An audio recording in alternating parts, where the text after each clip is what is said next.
ಶ್ರೀ ಗಣಪತಿ ಶಾರದಾ ಗುರುಭ್ಯೋ ನಮಃ.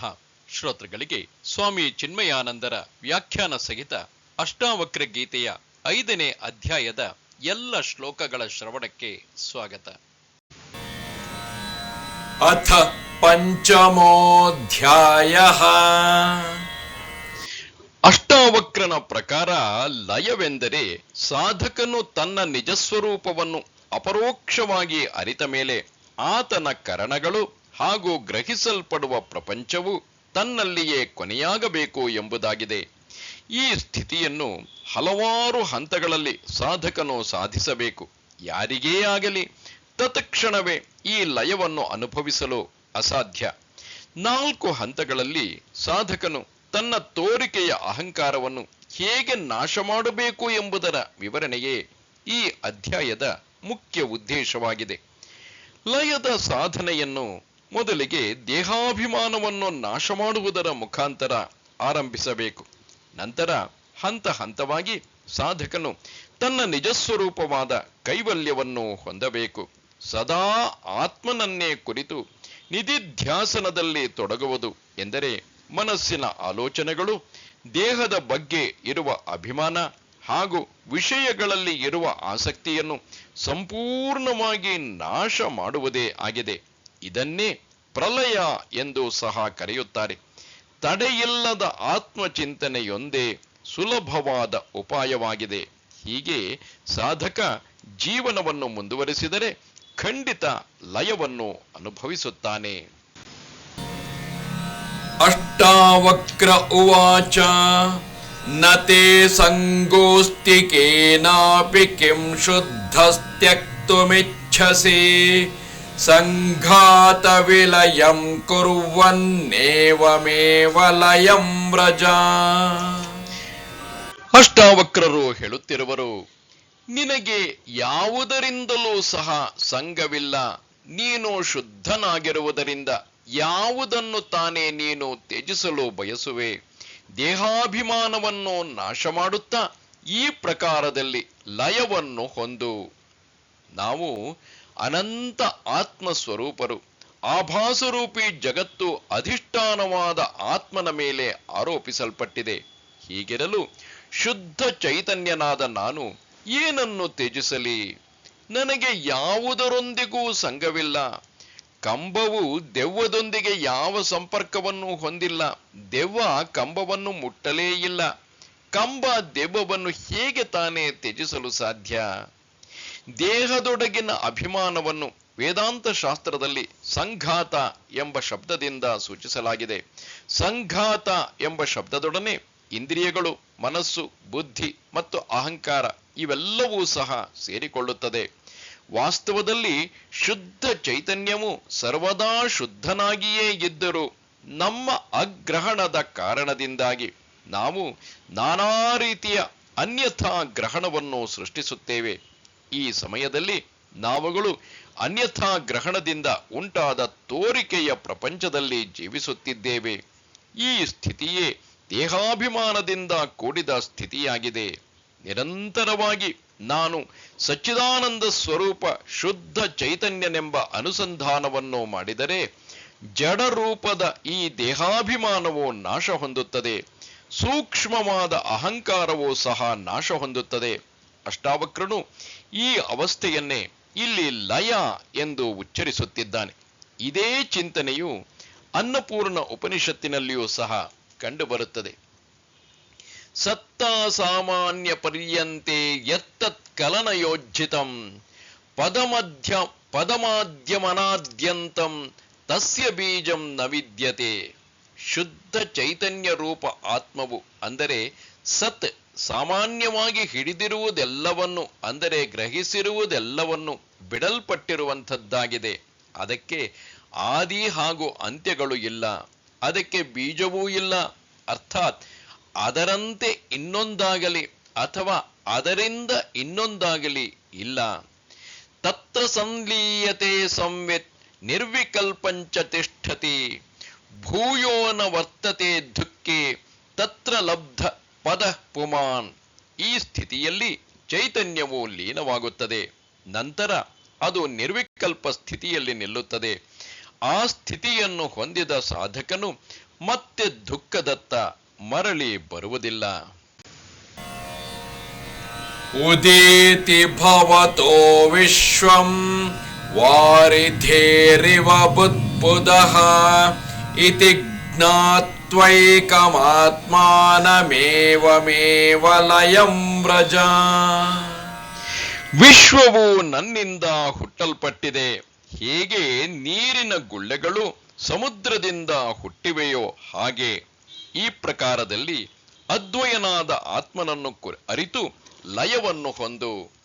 ಅಷ್ಟಾವಕ್ರನು ಹೆಚ್ಚಾಗಿ ಸಮುದ್ರ, ಅಲೆ, ನೊರೆ ಇವುಗಳನ್ನು ತನ್ನ ದೃಷ್ಟಾಂತವಾಗಿ ಉಪಯೋಗಿಸುತ್ತಾನೆ. ಈ ದೃಷ್ಟಾಂತವು ಬಹಳ ಆಕರ್ಷಕವಾಗಿ ಅಷ್ಟಾವಕ್ರನಿಗೆ ಸದಾ ಕಂಡುಬರುತ್ತದೆ. ಈ ಶ್ಲೋಕವು ನಿಧಿಧ್ಯಾಸನಕ್ಕೆ ಬಹಳ ಸಹಕಾರಿಯಾಗಿದೆ. ಸಮುದ್ರದಲ್ಲಿ ನೊರೆ, ಅಲೆ ಹುಟ್ಟುತ್ತದೆ. ಅದು ಸಮುದ್ರದ ಇನ್ನೊಂದು ರೂಪ. ವಾಸ್ತವದಲ್ಲಿ ಅಲೆಯಾಗಲಿ ನೊರೆಯಾಗಲಿ ನೀರ ಗುಳ್ಳೆಯಾಗಲಿ ಇಲ್ಲ. ಅಲ್ಲಿರುವುದು ಕೇವಲ ನೀರು ಮಾತ್ರ. ಆದರೆ ಒಂದು ಸಮಯದಲ್ಲಿ ಅಲೆಯು ಹುಟ್ಟುತ್ತದೆ, ಕೆಲ ಕಾಲ ಬೆಳೆಯುತ್ತದೆ, ಕೊನೆಗೆ ಅದು ಸಮುದ್ರದೊಂದಿಗೆ ಲೀನವಾಗುತ್ತದೆ. ಅದರಂತೆಯೇ ನೊರೆ ಹಾಗೂ ನೀರಿನ ಗುಳ್ಳೆಯೂ ಸಹ ನೀರಿನ ಇನ್ನೊಂದು ರೂಪವೇ ಆಗಿದೆ. ಅಷ್ಟಾವಕ್ರ ಇಲ್ಲಿ ಹೇಳುತ್ತಿದ್ದಾನೆ, ಹೇಗೆ ಅಲೆ, ನೊರೆ, ನೀರಿನ ಗುಳ್ಳೆ ಸಮುದ್ರದಿಂದ ಹುಟ್ಟಿತೋ ಅದೇ ರೀತಿಯಲ್ಲಿ ಈ ಪ್ರಪಂಚವು ಆತ್ಮನಿಂದ ಹುಟ್ಟಿದೆ ಎಂದು. ಹೀಗೆ ಮನಸ್ಸನ್ನು ಸದಾ ವಿಚಾರದಲ್ಲಿ ತೊಡಗಿಸಿದಾಗ ಮನಸ್ಸಿನಲ್ಲಿರುವ ಒತ್ತಡ, ಕಿರಿಕಿರಿ, ಉದ್ವೇಗಗಳು ಶಾಂತಗೊಳ್ಳುತ್ತವೆ. ಆ ಶಾಂತಗೊಂಡ ಮನಸ್ಸು ಉನ್ನತವಾದ ವಿಚಾರಗಳನ್ನು ಅರಿಯಲು ಸಾಧ್ಯವಾಗುತ್ತದೆ. ಶುದ್ಧ ಚೈತನ್ಯದ ಅಗಾಧತೆಯನ್ನು ಅರಿತ ಮನಸ್ಸು ವೃತ್ತಿರಹಿತವಾಗುತ್ತದೆ. ನಾವು ಹೀಗೆ ಮುಂದುವರಿದು ಲಯವನ್ನು ಹೊಂದಬೇಕು.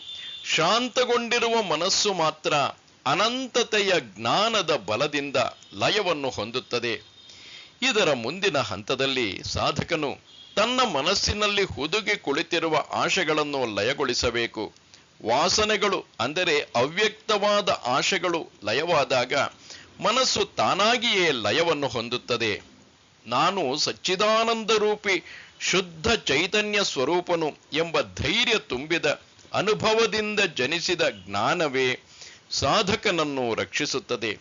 ಈ ಅರಿವು ಮೂಡಬೇಕಾದರೆ ವೇದಾಂತದ ಅಧ್ಯಯನವು ಸಾಕಷ್ಟು ಆಗಬೇಕು. ವಿಚಾರ ಪಥದಲ್ಲಿ ಸದಾ ಅನ್ವೇಷಣೆಯನ್ನು ಮುಂದುವರೆಸುತ್ತಾ ಶಾಸ್ತ್ರ ಗ್ರಂಥಗಳನ್ನು ಕಲಿತು ನಿಧಿಧ್ಯಾಸನವನ್ನು ಮಾಡುತ್ತಾ ಸಾಧಕ ಮುಂದುವರಿಯಬೇಕು. ನಾನು ಆತ್ಮಸ್ವರೂಪವೆಂದು ಪ್ರತಿಯೊಬ್ಬ ಸಾಧಕನು ತಿಳಿಯಬೇಕು ಎಂಬುದನ್ನು ನಾವು ಯೋಗ ವಾಸಿಷ್ಠದಲ್ಲೂ ಸಹ ನೋಡಬಹುದು. ಬ್ರಹ್ಮೇಂದ್ರ ವಿಷ್ಣು ವರುಣ ಯದ್ಯತ್ ಕರ್ತುಂ ಸಮುದ್ಯತಾಃ ತದಹಂ ಚಿದ್ವಪು ಸರ್ವಂ ಕರೋಮಿತ್ಯೇವ ಭಾವಯೇತ್. ಬ್ರಹ್ಮ, ಇಂದ್ರ, ವಿಷ್ಣು, ವರುಣಾದಿಗಳು ಯಾವ ಯಾವ ಕಾರ್ಯವನ್ನು ಮಾಡುತ್ತಿರುವರೋ ಅವುಗಳನ್ನು ಚೈತನ್ಯ ಸ್ವರೂಪಿಯಾದ ನಾನು ಮಾಡಬಲ್ಲೆ ಎಂದು ಭಾವಿಸಬೇಕು. ಇದು ದೈವನಿಂದೆಯಲ್ಲ, ಇದು ಅಧ್ಯಾತ್ಮ ಜ್ಞಾನದ ನಿಜವಾದ ಶಕ್ತಿ. ಈ ಸ್ಥಿತಿಯನ್ನು ತತ್ಕ್ಷಣದಲ್ಲಿಯೇ ತಲುಪಲು ಸಾಧ್ಯವಿಲ್ಲ. ಈ ಹಂತಕ್ಕೆ ಬರಬೇಕಾದರೆ ಸಾಕಷ್ಟು ಸಾಧನೆ ಬೇಕು. ಸಾಧನೆಯೂ ಸಹ ಹಂತ ಹಂತವಾಗಿ ಮೆಟ್ಟಿಲುಗಳನ್ನು ಏರುವಂತೆ ವೃದ್ಧಿಸಬೇಕು.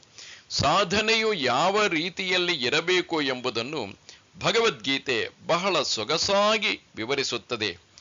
ಶನೈ ಶನೈರುಪರಮೇತ್ ಬುದ್ಧ್ಯ ಧೃತಿ ಗೃಹೀತಯ ಆತ್ಮಸಂಸ್ಥಂ ಮನಃಕೃತ್ವ ನ ಕಿಂಚಿದಪಿ ಚಿಂತೆಯೇತ್.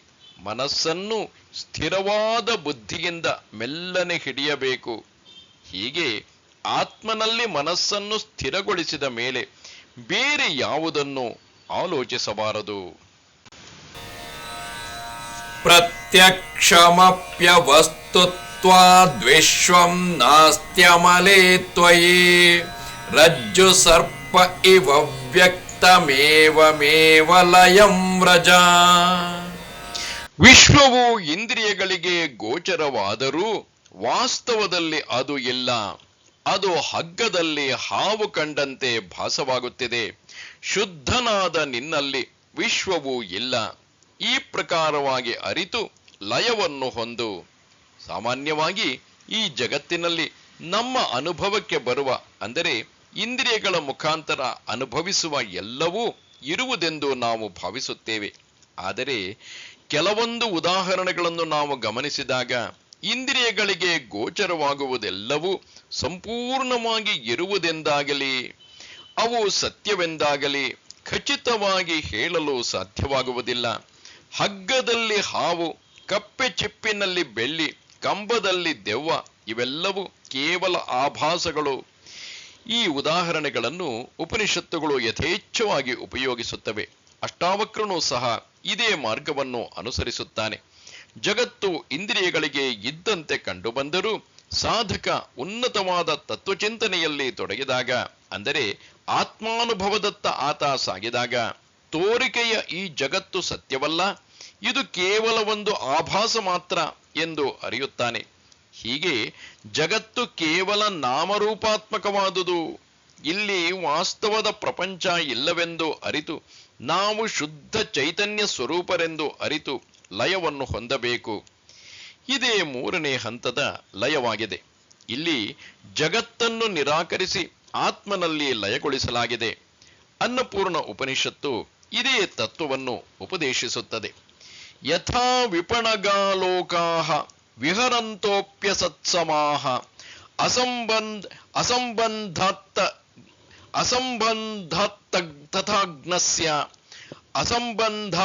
ತಥಾಗ್ನಸ್ಯ ಗ್ರಾಮೋಪಿ ವಿಪಿನೋಪಮಃ. ಯಾರು ಲಯವನ್ನು ಹೊಂದಿರುವನೋ ಆತ ಅಂಗಡಿಯ ಬೀದಿಯಲ್ಲಿ ಸಂಚರಿಸುತ್ತಿದ್ದರೂ ಏಕಾಂಗಿಯಾಗಿಯೇ ಇರುತ್ತಾನೆ. ಜನಸಮೂಹವನ್ನು ಹೊಂದಿದ ಗ್ರಾಮದಲ್ಲಿದ್ದರೂ ತಾನು ಕಾಡಿನಲ್ಲಿ ಇರುವಂತೆ ಭಾವಿಸುತ್ತಾನೆ. ಮಾಂಡುಕ್ಯ ಉಪನಿಷತ್ತಿಗೆ ಕಾರಿಕೆಗಳನ್ನು ಬರೆದಿರುವ ಗೌಡಪಾದರು ಅವರೂ ಸಹ ತಮ್ಮ ಕಾರಿಕೆಗಳಲ್ಲಿ ಸಾಧಕನು ಲಯವನ್ನು ಅಭ್ಯಾಸ ಮಾಡಬೇಕೆಂದು ಬೋಧಿಸಿದ್ದಾರೆ.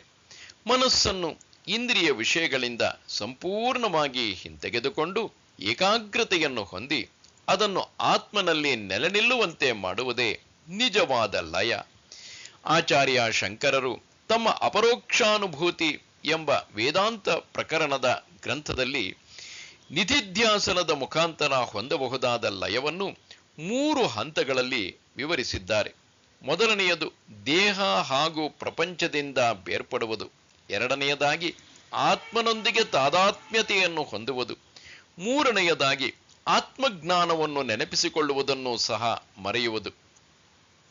ಲಯ ಎಂಬ ಮಾರ್ಗವನ್ನು ನಿರಾಕರಿಸುವುದು ಎಂದು ತಪ್ಪು ತಿಳಿಯಬಾರದು. ಅಷ್ಟಾವಕ್ರನಾಗಲಿ ಅಥವಾ ಭಗವದ್ಗೀತೆಯಾಗಲಿ ನಿರಾಕರಿಸುವಿಕೆಯನ್ನು ನಮಗೆ ಹೇಳುತ್ತಿಲ್ಲ. ಒಂದು ನಿರಾಕರಣೆಯನ್ನು ಒಪ್ಪಿದರೆ ಸಾಧಕನು ಶೂನ್ಯದಲ್ಲಿ ಬಂದು ನಿಲ್ಲಬೇಕಾಗುತ್ತದೆ. ನಮ್ಮ ಋಷಿ ಮುನಿಗಳು ಹೇಳುತ್ತಿರುವುದು ಅಹಂಕಾರದಿಂದೊಡಗೂಡಿದ ಮನಸ್ಸು ಹಾಗೂ ಅದರ ಎಲ್ಲ ವೃತ್ತಿಗಳನ್ನು ನಾನಾತ್ವವನ್ನು ಹೊರಗೆಸೆದು ಅಲ್ಲಿಯೇ ಅದ್ವಯನಾದ ಶುದ್ಧ ಚೈತನ್ಯದ ವಿಚಾರವನ್ನು ಮಾಡು ಎಂಬುದಾಗಿದೆ.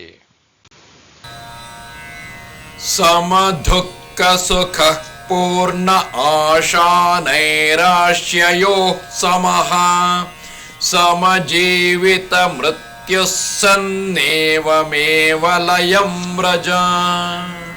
ನೀನು ಪೂರ್ಣನಾಗಿರುವೆ. ನೀನು ಸುಖ ಹಾಗೂ ದುಃಖಗಳಲ್ಲಿ, ಆಶೆ ಹಾಗೂ ನಿರಾಶೆಗಳಲ್ಲಿ, ಜೀವನ ಹಾಗೂ ಮೃತ್ಯುವಿನಲ್ಲಿ ಸಮತ್ವವನ್ನು ಹೊಂದಿ ಈ ಪ್ರಕಾರವಾಗಿ ಲಯವನ್ನು ಹೊಂದು. 4ನೇ ಹಾಗೂ ಕೊನೆಯದಾದ ಲಯದ ಹಂತದಲ್ಲಿ ಅಷ್ಟಾವಕ್ರನು ಸಾಧಕನ ಬೌದ್ಧಿಕ ಲೆಕ್ಕಾಚಾರ ಹಾಗೂ ಪ್ರತಿಕ್ರಿಯೆಗಳನ್ನು ಆತ್ಮಚಿಂತನೆಯ ಮುಖಾಂತರ ಲಯಗೊಳಿಸಲು ಸೂಚಿಸುತ್ತಿದ್ದಾನೆ. ಶುದ್ಧ ಚೈತನ್ಯನನ್ನು ಕುರಿತು ಚಿಂತನೆ ಮಾಡಿದಾಗ ಸಾಧಕನ ಬುದ್ಧಿಯಲ್ಲಿ ಸಂಭವಿಸುವ ಎಲ್ಲವೂ ಲಯವಾಗುತ್ತದೆ ಎಂಬುದು ಅಷ್ಟಾವಕ್ರನ ಉಪದೇಶ. ಸುಖ ಹಾಗೂ ದುಃಖ, ಆಶೆ ಹಾಗೂ ನಿರಾಶೆ, ಜೀವನ ಹಾಗೂ ಮೃತ್ಯು ಇವು ಬೌದ್ಧಿಕ ಲೆಕ್ಕಾಚಾರಗಳು. ಇವು ಮನುಷ್ಯನಿಗೆ ಹವ್ಯಾಸದಂತೆ ಆತನೊಡನೆಗೆ ಸದಾ ಇರುತ್ತದೆ. ಬುದ್ಧಿಯನ್ನು ಲಯಗೊಳಿಸುವುದು ಎಂದರೆ ಅದರ ಕಾರ್ಯಗಳನ್ನು ಲಯಗೊಳಿಸುವುದು ಎಂದು ಅರ್ಥ. ಶುದ್ಧ ಚೈತನ್ಯನಲ್ಲಿ ಯಾವುದೇ ಲೆಕ್ಕಾಚಾರಗಳು ಇಲ್ಲ. ಇವು ಶುದ್ಧ ಚೈತನ್ಯನ ವಿಷಯಗಳು ಮಾತ್ರ. ಬುದ್ಧಿಯನ್ನು ದಾಟಿದಾಗ ಅದರ ಎಲ್ಲ ಕಾರ್ಯಗಳು ನಿಲ್ಲುತ್ತವೆ. ಆಗ ಉಳಿಯುವುದು ಬುದ್ಧಿಯನ್ನು ಬೆಳಗುವ ಆತ್ಮ ಮಾತ್ರ. ಹೀಗೆ ಸಾಧಕನು ಲಯವನ್ನು ಹೊಂದಬೇಕು. ಆತ್ಮನನ್ನು ಕುರಿತು ವಿಚಾರ ಮಾಡಿದಾಗ ಸಾಧಕನು ದೇಹ, ಮನಸ್ಸು ಹಾಗೂ ಬುದ್ಧಿಗಳ ಅಲ್ಪತೆಯನ್ನು ಮನಗಾಣುತ್ತಾನೆ.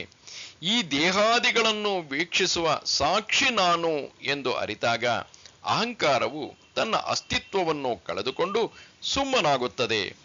ಅಹಂಕಾರವು ಇಲ್ಲವಾದಾಗ ಅಹಂಕಾರದಿಂದ ಸೃಷ್ಟಿಸಲ್ಪಟ್ಟಿದ್ದ ಪ್ರಪಂಚವೂ ಸಹ ಲಯವನ್ನು ಹೊಂದುತ್ತದೆ. ವೈಯಕ್ತಿಕವಾಗಿದ್ದ ಅಹಂಕಾರವು ಅಷ್ಟಾವಕ್ರನ 4 ಹಂತಗಳ ಲಯದ ಬೋಧನೆಯ ಪ್ರಭಾವದಿಂದಾಗಿ ಅನಂತವಾದ ಶುದ್ಧ ಚೈತನ್ಯನಲ್ಲಿ ಐಕ್ಯವಾಗುತ್ತದೆ. ನಮಸ್ತೆ ಶಾರದೆ ದೇವಿ, ಕಾಶ್ಮೀರ ಪುರವಾಸಿನಿ, ತ್ವಾಮಹಂ ಪ್ರಾರ್ಥೆಯೇ ನಿತ್ಯಂ, ವಿದ್ಯಾದಾನಂಚ ದೇಹಿಮೆ. ನಮಸ್ಕಾರ.